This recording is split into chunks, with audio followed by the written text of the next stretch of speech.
내 아들아, 내가 만일 이웃을 위하여 담보하며 타인을 위하여 보증하였으면 내 입의 말로 내가 얽혔으며 내 입의 말로 인하여 잡히게 되었느니라. 내 아들아, 내가 내 이웃의 손에 빠졌은즉 이같이 하라. 너는 곧 가서 겸손히 내 이웃에게 간구하여 스스로 구원하되 내 눈을 잠들게 하지 말며 눈꺼풀을 감기게 하지 말고 노루가 사냥꾼의 손에서 벗어나는 것 같이 새가 그물 치는 자의 손에서 벗어나는 것 같이 스스로 구원하라. 게으른 자여, 개미에게 가서 그가 하는 것을 보고 지혜를 얻으라. 개미는 두령도 없고 감독자도 없고 통치자도 없으되 먹을 것을 여름 동안에 예비하며 추수 때의 양식을 모으느니라. 게으른 자여, 내가 어느 때까지 누워 있겠느냐? 내가 어느 때에 잠이 깨어 일어나겠느냐?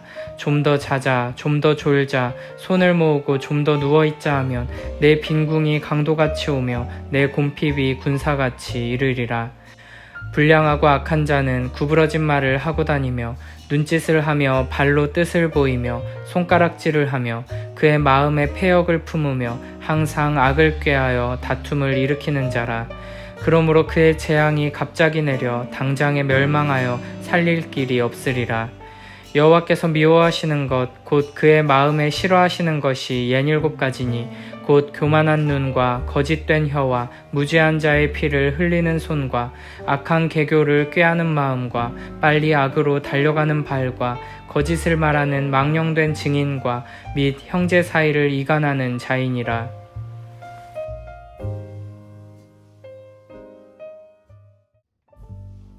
잠언 6장은 우리가 현실의 삶 속에서 어떻게 지혜롭게 살 것인지에 대해 실제적인 이야기를 합니다. 1절부터 5절에서는 담보와 보증 문제를 다루고 6절부터 11절에서는 게으름에 대해 경고합니다. 그리고 12절부터 19절에서는 하나님께서 싫어하시는 삶의 방식과 모습에 대해 이야기합니다. 먼저 1절부터 5절에서는 이렇게 말합니다. 내 아들아, 내가 만일 이웃을 위하여 담보하며 타인을 위하여 보증하였으면 내 입의 말로 내가 얽혔으며 내 입의 말로 인하여 잡히게 되었느니라. 내 아들아, 내가 내 이웃의 손에 빠졌은즉 이같이 하라. 너는 곧 가서 겸손히 내 이웃에게 간구하여 스스로 구원하되 내 눈을 잠들게 하지 말며 눈꺼풀을 감기게 하지 말고 노루가 사냥꾼의 손에서 벗어나는 것 같이 새가 그물 치는 자의 손에서 벗어나는 것 같이 스스로 구원하라. 남을 위해 담보하거나 보증을 서는 일은 내가 다른 사람의 빚에 대해 책임을 지겠다고 약속하는 것입니다. 잠언에서는 이런 담보나 보증에 대해 여러 번 경고했습니다. 22장에서는 누군가에게 빚을 졌으면 갚고 채무자에게 이자를 추가하여 부담을 주거나 잘못된 빚보증을 서서 재산을 다 잃어버리지 않게 하라고 주의를 줍니다.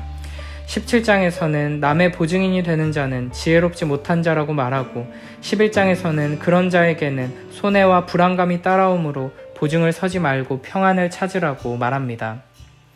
오늘 본문에서는 담보나 보증의 약속은 마치 새가 덫에 걸려 꼼짝 못하게 되는 것처럼 내 인생을 꼼짝 못하게 만들어버릴 수 있다고 경고합니다. 그리고는 남을 위해 담보를 서거나 보증을 섰을 경우 어떻게든 속히 그 의무에서 벗어나기 위해 노력하라고 말합니다. 노루가 사냥꾼의 손에서 벗어나듯이 새가 그물 친 자의 손에서 벗어나듯이 속히 보증의 올무에서 벗어나야 한다는 것입니다. 3절 5절에서는 내 자신을 구원하라 라는 말을 반복하면서 스스로 이 위기에서 벗어나기 위해 필사적으로 노력해야 함을 강조합니다. 물론 잠언 6장의 교훈이 원칙적으로 모든 담보와 보증을 죄악시하며 금지하는 것은 아닙니다. 때로는 경제적으로 어려움에 빠진 가족이나 이웃을 돕는 일이 필요할 수 있습니다. 그러나 문제는 내가 감당할 수 있는 수준을 넘어서는 담보와 보증은 상대방뿐 아니라 나의 인생마저도 무너뜨릴 수 있다는 것입니다. 그러므로 담보와 보증을 하려면 내가 충분히 감당할 수 있는 만큼만 해야 합니다.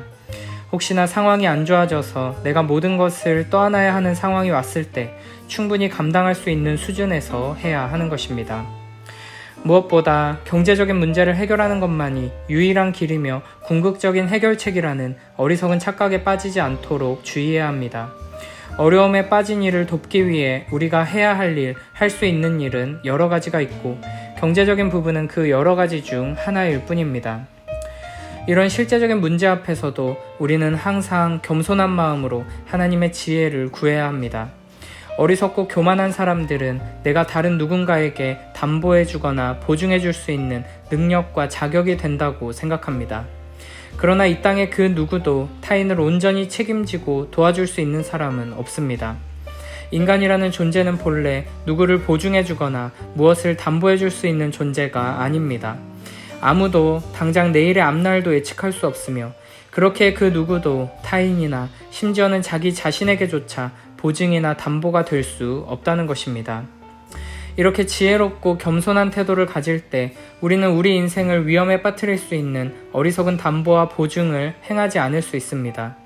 우리는 오직 우리 주 예수 그리스도만이 우리의 인생을 책임지고 보증해 주실 수 있는 분이라는 것을 잊지 말아야 합니다.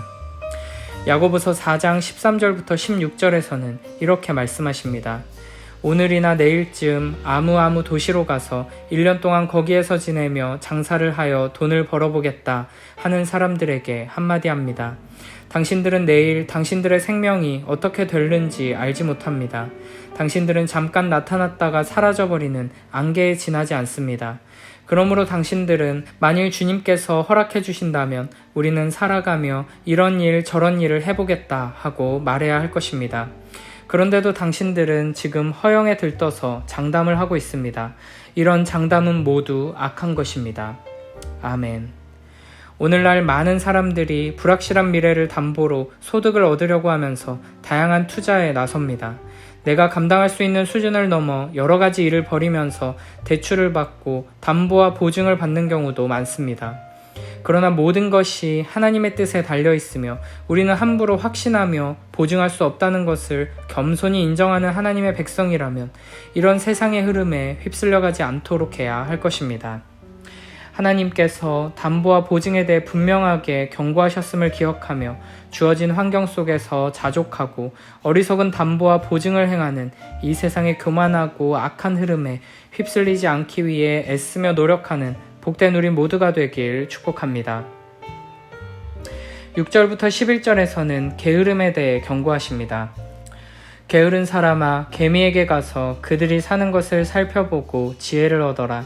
개미는 우두머리도 없고 지휘관도 없고 통치자도 없지만 여름 동안 양식을 마련하고 추수 때에 먹이를 모아둔다. 게으른 사람아, 언제까지 누워있으려느냐? 언제 잠에서 깨어 일어나려느냐? 조금만 더 자야지, 조금만 더 눈을 붙여야지, 조금만 더 팔을 베고 누워있어야지 하면 내게 가난이 강도처럼 들이닥치고 빈곤이 방패로 무장한 용사처럼 달려들 것이다. 아멘.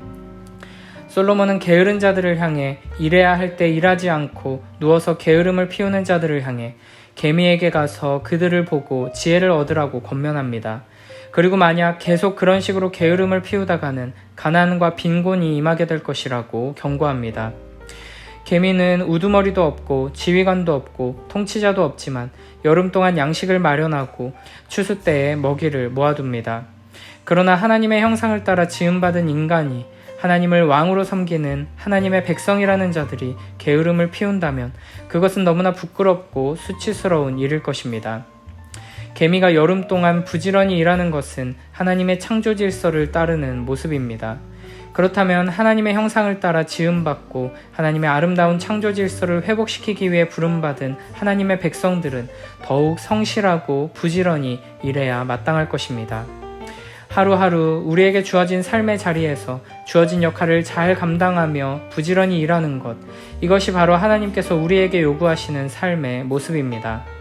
데살로니가후서 3장 10절에서는 누구든지 일하기 싫어하거든 먹지도 말게 하라고 말씀하십니다.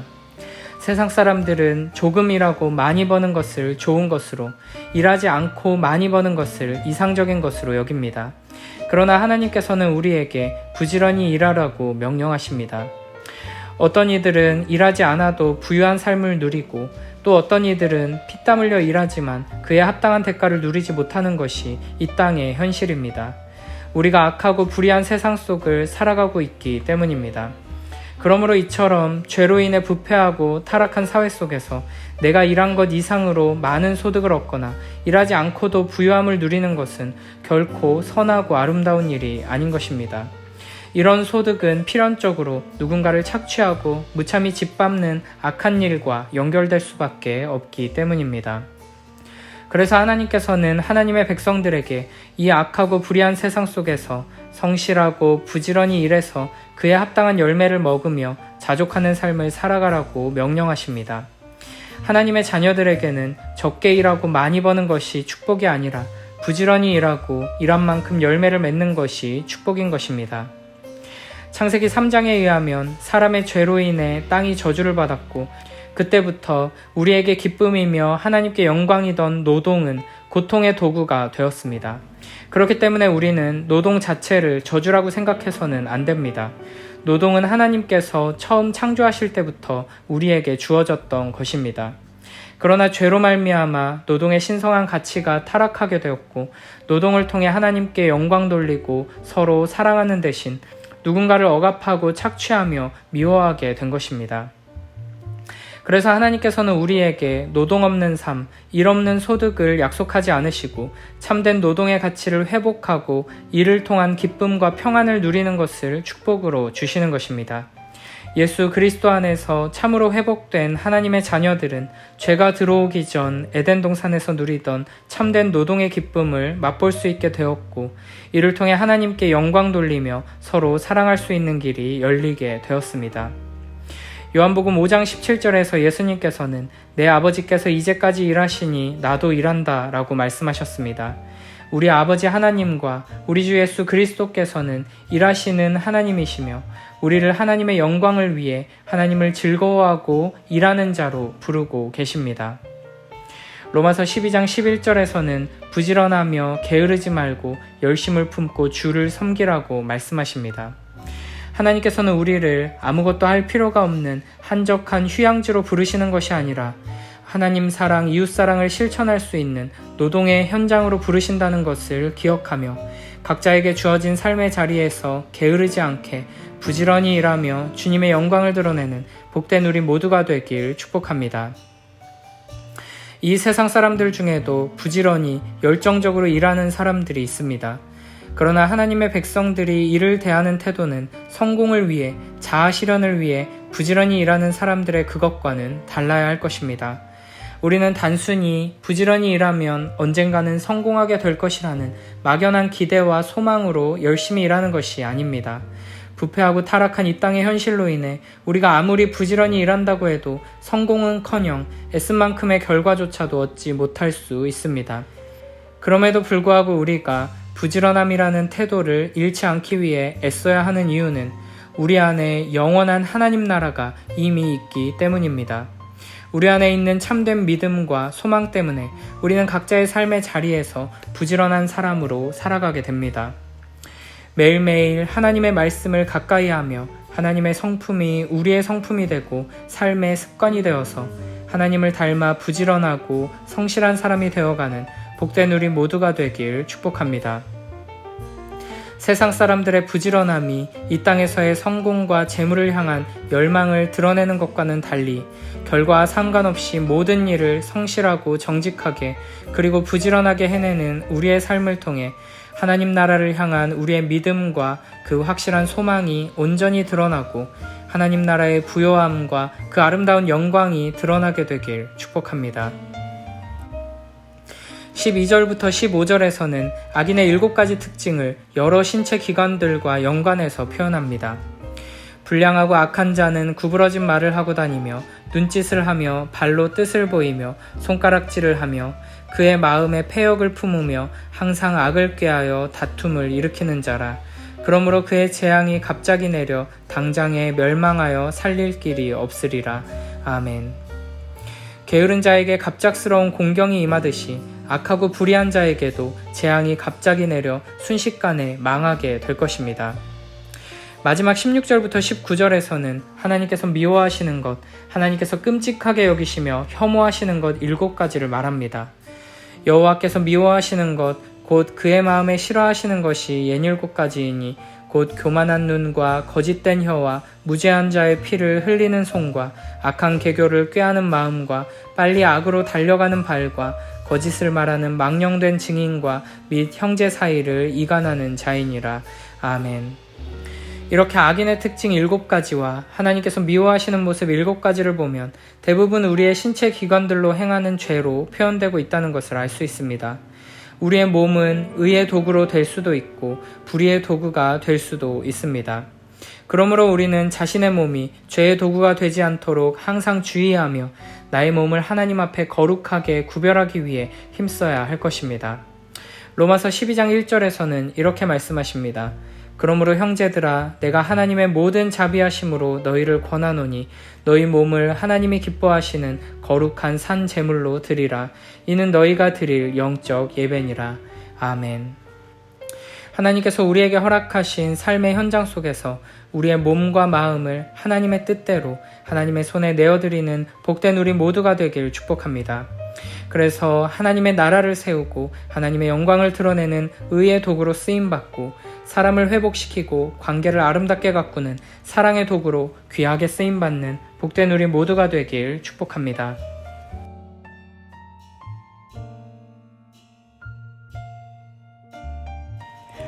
아이들아, 내가 이웃을 도우려고 담보를 서거나 남의 딱한 사정을 듣고 보증을 선다면 내가 한 그 말에 내가 걸려들고 내가 한 그 말에 내가 잡힌다. 아이들아, 내가 너의 이웃의 손에 잡힐 것이니 어서 그에게 가서 풀어달라고 겸손히 간청하여라. 잠을 자지도 말고 졸지도 말고 노루가 사냥꾼의 손에서 벗어나듯 새가 새 잡는 사람의 손에서 벗어나듯 어서 벗어나서 너 자신을 구하여라. 게으른 사람아, 개미에게 가서 그들이 사는 것을 살펴보고 지혜를 얻어라. 개미는 우두머리도 없고 지휘관도 없고 통치자도 없지만 여름 동안 양식을 마련하고 추수 때에 먹이를 모아둔다. 게으른 사람아, 언제까지 누워 있으려느냐? 언제 잠에서 깨어 일어나려느냐? 조금만 더 자야지, 조금만 더 눈을 붙여야지, 조금만 더 팔을 베고 누워 있어야지 하면 내게 가난이 강도처럼 들이닥치고 빈곤이 방패로 무장한 용사처럼 달려들 것이다. 건달과 아기는 그릇된 말이나 하며 돌아다닌다. 그들은 눈짓과 발짓과 손짓으로 서로 신호를 하며 그 비뚤어진 마음으로 항상 악을 꼬이며 싸움만 부추긴다.